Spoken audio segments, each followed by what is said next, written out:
Christianne Beebe here, and over here, Laura Desitals. Please. Thank you. Chairman Baining and members of the committee, thank you for taking my testimony today on House Bill 1134. My name is Christianne Beebe, and I'm in my 21st year of teaching 4th and 5th grade students in Brownsburg. I have several concerns about the increased workload for school staff due to the requirements to have all curricular materials approved by a committee and posted online. I also question the practicality of that. As an elementary teacher, I teach 7 unique subjects every day. Gone are the days when a lesson consisted of reading pages 42 through 45 in the textbook and answering questions 1 through 5 at the end of the section. All teacher evaluation models appropriately reward teachers who incorporate a variety of activities into individual lessons in order to fully engage students and give them multiple opportunities to master content. According to the definitions of curricular material and educational activity in the bill, even the amended version that I've seen, my lesson plans for this week alone consist of at least 75 unique books, worksheets, presentations, question sets, labs, activities, and video clips that I would need to have approved and posted online and copied or cataloged. Again, 75 things in one typical week for one teacher. We should not disincentivize teachers from being innovative and planning engaging lessons that meet the specific and unique needs of their students. House Bill 1134 states that teachers can post revised plans up to 5 days after the lesson. The bill is silent, however, on if any educational activities and materials can be used without prior approval of the Curricular Materials Advisory Committee. If so, then I question the need for this committee because teachers are currently allowed to use their professional judgment or simply seek administrative approval on which education materials are appropriate to use with students. But if this committee must truly approve all materials as defined in the bill before they're used with students, I question the logistics of this. If I want to order a newly released book to read to my students as a part of a writing lesson, does the Curriculum Advisory Committee need to approve it before I do? If so, can they do so based solely on the title and a publicly available summary of the book, or will they need an actual copy or copies of the book so they can check through all the content? And then if so, who provides those copies for them? How much lead time will they need since excellent teachers modify plans and add resources on a daily basis? Of the 75 unique educational activities and materials I have planned for this week, about 25 of those things are things I had not decided to use or had access to vet myself up until about a month ago. So does that mean I wouldn't be able to use a third of those resources that I had planned for next week since the advisory committee wouldn't have had a chance to review them? In addition to going through and approving the books and materials used by the over 500 teachers in my school district, will this also individually approve the approximately 500 new titles of books added to our media centers every year? At only 3 to 5 minutes of review time per title, that's 30 to 40 hours of work every year on that task alone. I work with parents every year who want additional information on a specific book I'm using or video clip I show, and I invite those discussions with my parents, as do my colleagues. But passing this bill will continue to leave me and my school district with all of the accountability of ensuring a student grows and succeeds academically while taking away my ability to exercise my professional judgment and experience to use the best materials out there for instruction in my classroom. I'm prepared to address any additional issues that teachers should be invited to provide input on, but the time limitation on my testimony keeps me from doing so in my prepared remarks, so I welcome any questions. Question? Yeah, wow. Speed. Wow, you're pretty fast. I'm impressed. I have a college degree in being able to present a certain amount of information before a bell rings. So you could do a disclaimer on a TV commercial, I think. Representative Paff, did you want to? Sure. Thank you, Mr. Chairman. Woo! Okay. I'm going to just focus on the opt-out policy. Okay. And you said elementary school, correct? Sure. And Yes. How many kids do you have in your class? Can you get close to the microphone, Sorry. How many please? students do you have in your class? I have a smaller number because of high ability, but would typically average class size about 22 to 25. Yes. Okay. You don't have to speak that fast now. Okay. 20 to 25. So here's my question. If a parent opts out of something that you're teaching, okay, let's say five parents opt out of a particular thing that you're supposed to teach. According to what you believe in this bill and everything, what do you have to do when they opt out? Where do they go? What instruction do you have to provide? And can you test them, or do you have to provide a different assessment? These are my questions. So anytime even just one student would opt out. So let's say that, right now I'm teaching a book that's called, it's a historical fiction novel, The Witch of Blackbird Pond. It's classic literature. It's, based in colonial times. I've had parents before that have asked, that have raised concerns about the content of the book, believing that it must be about a sorcery or the occult because of the title, and it's not. And so I've been able to have those conversations with them and explain the content of the book. But let's say a parent had decided that They just wanted to check that box on the website that lets them check and say that they don't want their child to use that book. If that's the case, then I need to find another novel that will meet those parents' needs. And then with that being the case, I don't know if I can, because I've not had that. Would have to be approved by the Curriculum Advisory Committee as well, too. And so I'm not sure what my options are for that. I'm not sure whose responsibility it would be then to pay for these additional resources. And then it's not just about finding the novel, but then I also have to come up with question sets for that specific novel, and other types of activities and assessments and things like that for them to do. So it really is just, it's basically double lesson planning. And then let's say I have another parent who also doesn't want that book, but they don't want that Witch of Blackbird Pond used for different reasons. And then they also don't agree with the other book that I've selected for this other parent, because their concerns maybe are more towards the fact that this book takes a more traditional view of a family structure, and they believe that it doesn't, they are looking at it from a different perspective, and they want a book that's going to have a more liberal type of look to that. So again, now I'm doing 3 different novels that I'm having to plan for, based on the concerns that are raised.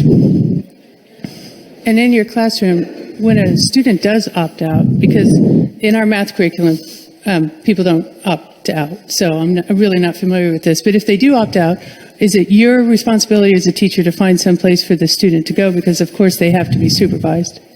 Oh yeah, for them to go. And actually I have in the past in math had parents that have tried to opt out of certain concepts. There are certain, they don't want their child to learn a certain multiplication algorithm because, well, that's that new math. And, I didn't have to learn it that way, so I don't know why my kid has to learn it. I can't even help my kid with that homework. And so they actually have in the past tried to opt their kid out of certain elements of math. And in those cases, again, I've been able to sit down with a parent and talk to them and reassure them that in a few weeks from now, the child will learn it the U.S. traditional way that they learned it, and they'll be able to help them with their homework again, and everything will be good. But yes, during that time, I would also have to provide them with appropriate academic instruction, and so I'm not sure what that looks like, because I'm a big part, I tend to think that I'm a pretty important part of my classroom and of the instruction that goes on, and so I can't be in 2 places at once. So asking me to be able to facilitate a lesson with these kids while at the same time providing an equivalent level of instruction with 1 or 2 students who have opted out, I'm not sure logistically what that looks like. Thank you. Sarah Cook. Can you tell me how many at any one time do you have in the classroom throughout the course of the year that opt out? How many I would have that would opt out? In the past, I've usually have about 1 or 2 that have attempted most years to opt out of something. It's not that they've attempted to opt out, but basically they raise a concern with a book or with an activity or with a topic.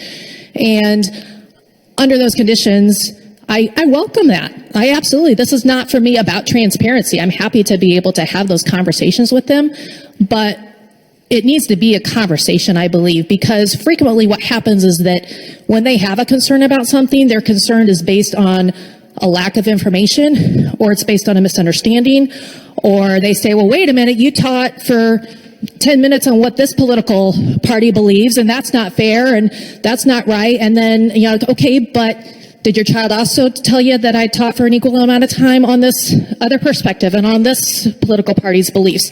And so my concern with the opt-out part of this bill is that it makes it so easy for a parent to do that and doesn't require any type of conversation to be had, any type of dialogue to be had. So I can almost always, I've had parents that have approached me about that, and almost always I've been able to sit down with them, and we've been able to look at things and come to an understanding of, okay, well, wait a minute, okay, I didn't understand that, I didn't realize that, and so they agree then to let their child become a part of the curriculum. And I assume you might do that underneath this process too. Opt-outs, opt-in have been around since forever. I taught sexual education to co-ed classes. We had opt-out in 1973, and so I had to do alternative lessons. I don't know that created a giant burden for me when it was about 3 kids. And high school age kids that objected to some of that aspect of what we were teaching.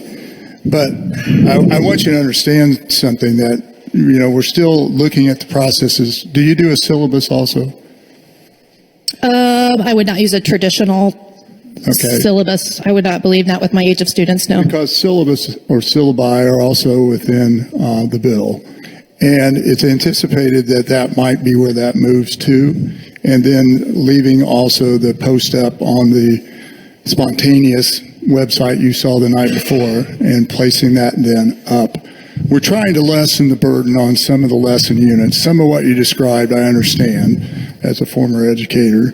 But at the same time, accomplish the transparency that this bill promotes first and foremost, and having the parental opportunity to be involved in their students' curriculum more.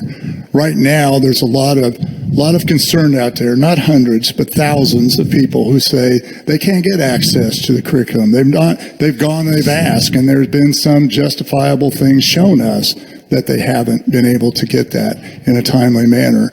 This is what we're trying to do, is get a balance between this and between your workload within the classroom. So I can tell you there is another amendment involved, and we're looking at those things and will. But the bottom line is still to have the parent, and I assume that maybe you're a parent, to be involved and understand what they are doing and how they are doing it in the classroom. And that's the whole intent of this bill, and put people back in the fray of curriculum and hopefully more interested in what is occurring in classrooms. To say that it's not, no. I think 95%, 98% of the teachers that would be involved, they would do it in the right manner. They wouldn't violate these things. But some of it's being driven down into them. And believe me, we've had teachers in these private meetings saying, give me some guardrails. Give me some opportunity to know what I can and can't or shouldn't be approaching. But I'm also getting it pushed down from the top to me, and that we're supposed to interject these things in the lesson as we go about everyday life. And that's one of the concerns, I think Representative Goodrich mentioned it, or someone here, about the classroom time spent on all these other social emotional issues and all these driven political ideologies at times, that we're missing some of the basic content that we have a real concern when we're passing 30 and 40% rates on our math and our language arts. So we're trying to hit that happy medium balance, not punish anyone about that or put chilling effects on teachers. I was one, 42 years. So I understand, but I also understand if people think this is a small problem out here in our communities, it's not. I've met with at least 24 to 25 counties represented, let alone probably 75 corporations. So it's an issue that we need to address, in my opinion. This is all my opinion, that somebody has to put some guardrails and some things in place and guidance. And we've heard it from all ranks, including within the education profession themselves. So what you're describing in terms of me being able to put a syllabus up or something like that, that does not, unless there's a further amendment to come that specifically addresses things like books and activities and media clips, that doesn't help me at all, because I still have 75 of those things. Next week, I'm using 4 different books as a part of my writing lessons that are,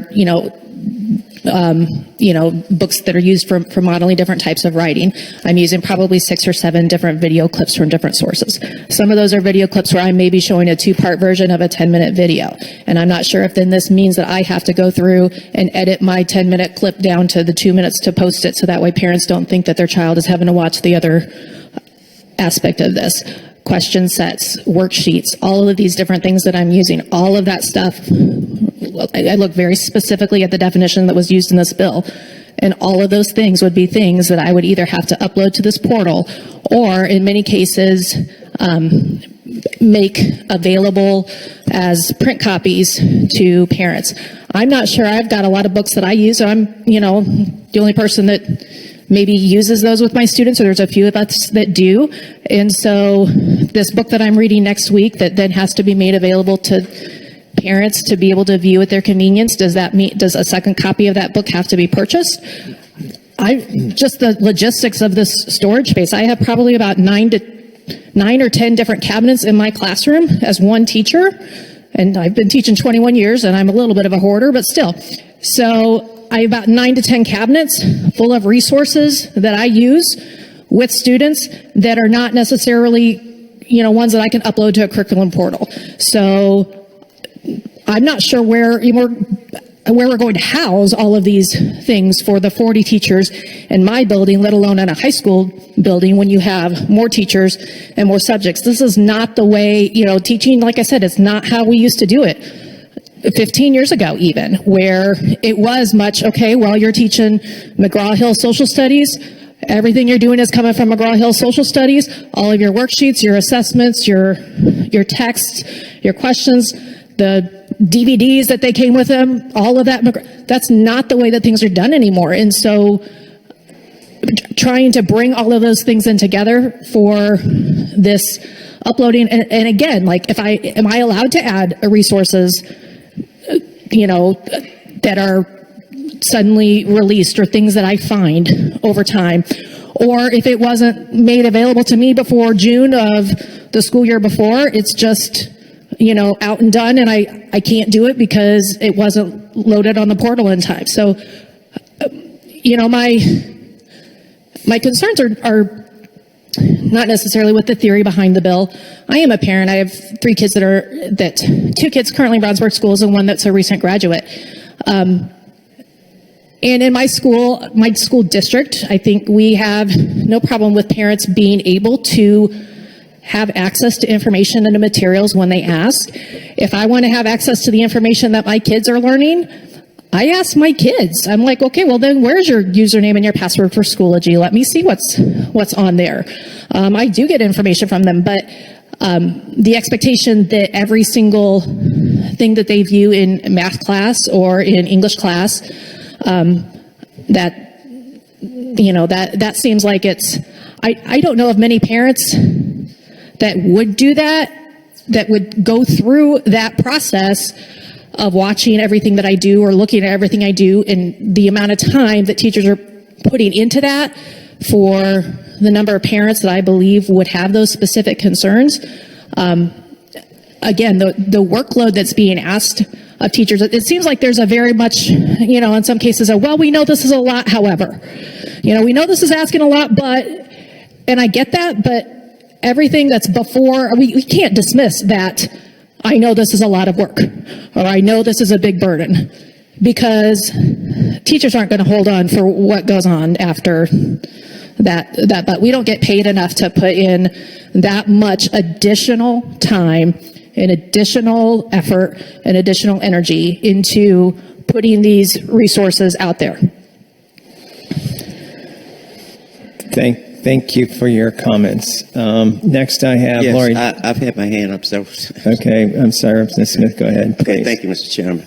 I advocate and I teach that we really have 2 curriculums in education or in schools.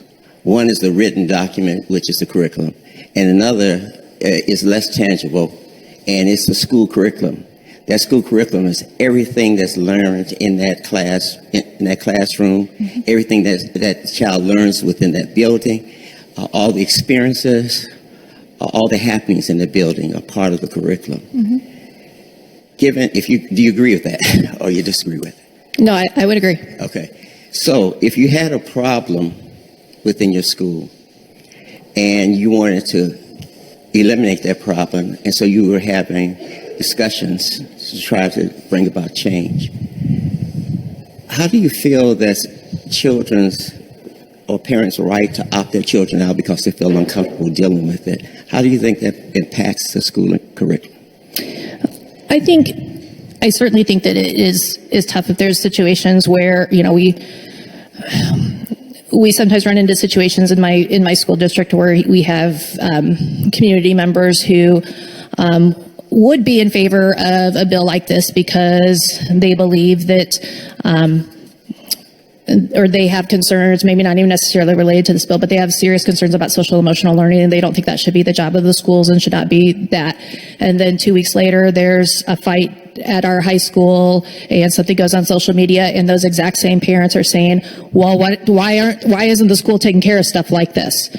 And, you know, there's no win. So, you know, I agree with the premise of a question that was asked earlier about, is it, you know, it seems like with the accountability and other things that are put in place, that it has been made the responsibility of schools and teachers to both educate children and to socialize them and to do these things. And it's not by our own idea. It was by, you know, look at the list of different trainings that teachers are required to do based on topics that have nothing to do with education. And that's because, for right or wrong, it was decided that that was something that schools need to be responsible for, and that schools need to try to help students out with. So that's, you know, I get concerned about being able to, you know, yes, the education may ultimately belong to the parent, and the parent may get to decide all of those things, but the test score, according to the state of Indiana, belongs to me.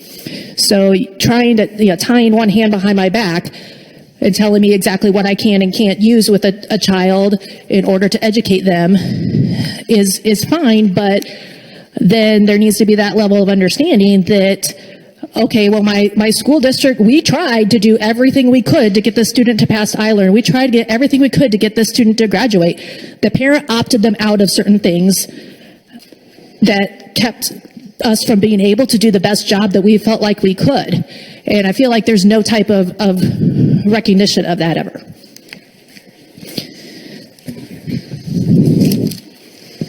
Seeing no further question, I'm sorry, Representative Cook. If I can ask another question, though, before Sure. he does. Do parents not already have the right to opt out? You just got done saying if they had a fence, they could, don't they have some of those rights already, too? That, Yes, but as mentioned in this bill is specific about, you know, the opt-out provision just has to be housed on a website that is a part of this curriculum portal, and that parents can basically opt their child in and out of, you know, anything that they want. I feel like it starts to become almost like you're ordering out of a fast food restaurant as opposed to actually get education. Are you concerned, though, that parents may be a little bit more engaged then?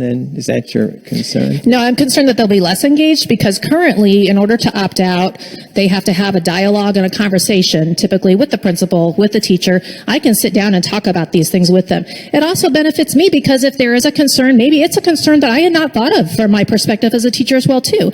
And so maybe that can impact in a way how I view that and how I frame that lesson with my students.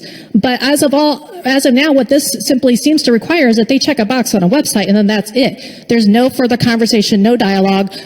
I'm not sure how I'm tracking. Okay, well, wait a minute. You can't listen to this book, so you have to read this other book out here. And this concept, you know, a lot of concepts that I go over aren't just taught on Monday in my class. They're taught and then reviewed several other times and then brought up again. And then, okay, wait a minute, I'm sitting down to grade the Unit 8 assessment, but which kid couldn't attend which lesson? Can I hold them accountable for those types of things? And so, no, I believe this actually would make many parents less engaged, because they can opt out for no reason, no type of conversation, no discussion that goes into it. They could just say, hey, my kid thinks Shakespeare is tough and they don't want to learn Shakespeare, so I'm going to check them out and they can't learn Shakespeare. Representative Cook. I just want to point out, and just a correction, the daily lesson unit does not require approval beforehand from any advisory committee. That's not possible. So it would be the aberrance that might be called out if it got into other parts of the bill, and if you were violating any of those. To pull out your resource book you have in your closet and want to do a lesson of that type, that specific day, it's not going to happen. That's the advisory council is going to intercede and say you were in violation because you didn't post all these up or get them to us when we were meeting periodically during that time. That's not the intent of it. So if I find a book today that I want to use next week in a writing lesson, I'd be able to use that? That's the way it was intended. Even if it's not written, even if it's not been formally presented to and approved by the Curriculum Advisory Committee? That is what it was intended. If Okay. you have to have it posted by June 30th, all those materials that you do, and it's basically addressing what your core ends that you have as lessons during that time period. But that's Cook, again, I don't think you're. I don't think you're. Is your button on? Yeah. To get closer to the microphone. that the clause that allows for those impromptu things too might be posting up 5 days after the fact that I utilized this book on this particular day. And I want to ask you too, do you have a student learning management program at Brownsburg? We have, we are not one-to-one in our elementary levels, and so we do not use like a Canvas or Schoology at elementary. We use that with middle school and high school students. That's where I was going with Canvas, because there is, in most programs I've seen, that they can then connect directly to the parent to that class and see those posted dailies. We use that in my corporation where we work. Yeah, I'm not sure that everything that would be presented as a part of in-school learning, though, would be included on Canvas. So if I'm showing it, there are certain things as well, too, certain subscription services, things like Brain Pop, things like Alex, things like Discovery Education. I'm not sure how we provide parents with preview rights to those, because that's not up to the school district to be able to release those types of licenses. So I'm not sure how parents can approve those things. I think the first part of your question, I think there's a lot of overlapping confusion between the idea of the curriculum portal and the idea of the curriculum advisory committee, because I see the curriculum portal, everything must be uploaded before, or your general things must be uploaded before June of 2023. But, and I understand that if I decide to teach a book tomorrow, use a book and teach it tomorrow, that it's okay that it wasn't posted in June. However, if I choose today to use that book, does that book have to have been approved by the Curriculum Advisory Committee, or can I find another resource out there that I think meets that approval and use it? Because I'm currently allowed to right now. So I'm not sure the function of the bill, if that means, you're taking away like a third of the resources I would use for next week because I don't have time to have all of those planned and vetted. And yes, I try to do a lot of planning ahead of time, but I don't know until my math test on Thursday what my students didn't know and what I need to cover during my flex time next Tuesday. And so for me to have all of those up and posted ahead of time, have those approved ahead of time, even if I can go back later in and revise what I actually taught, that doesn't help me with the list of materials that I'm able to use with those students. Well, some of your points well taken, and we are looking at some of that. I'm happy to meet with you or to speak with any others at any point about this, because I think the concerns that I have over that part of the bill, I think are shared by educators, no matter what they believe about the 8 different concepts. I certainly know that is there, and I, as a side note, I do have concerns over the use of the word include in addition to promote, because that keeps me from being able to bring in primary sources and historical documents and even fiction literature with characters that have those viewpoints. So we couldn't teach the book To Kill a Mockingbird, because in that book includes the viewpoints of some characters who do have racist attitudes and feelings and state them. So there's a lot of books that I couldn't use. I could, have a high school history class try to teach about 9/11 and the causes of 9/11 without being able to use the words of Osama bin Laden. Being able to teach about, and I understand that this is not meant to freeze any teaching about historical injustices or events, and I absolutely understand that, but that inclusion of include instead of just to promote that's a huge issue. I would personally not promote those things in my classroom, but I include them in various resources that I use all the time, because otherwise that's how we do teach. There's much out there about we want to teach children how to think instead of what to think. And I absolutely agree with that. But I can't teach them those things, otherwise it has to be, you have to take my word for it. This is why, this is why slavery happened. I can't show you any words from anyone at that time or any speeches or any writings, but, take my word for it. If that's not the intent of the bill, to be able to stifle that kind of learning, then again, the language in the bill would need to be revised. Well, again, that's a historical fact. Facts can be taught. But I thank you for your time and your comments. Representative Jordan. Thank you, Mr. Chairman. I think I want to thank you for coming here. I think what you've exposed or let everybody know is we're still wrestling with this bill and, the whole teacher workload, et cetera, as well as some other areas. So thank you for coming today. It's been helpful. Thank you. With that, I have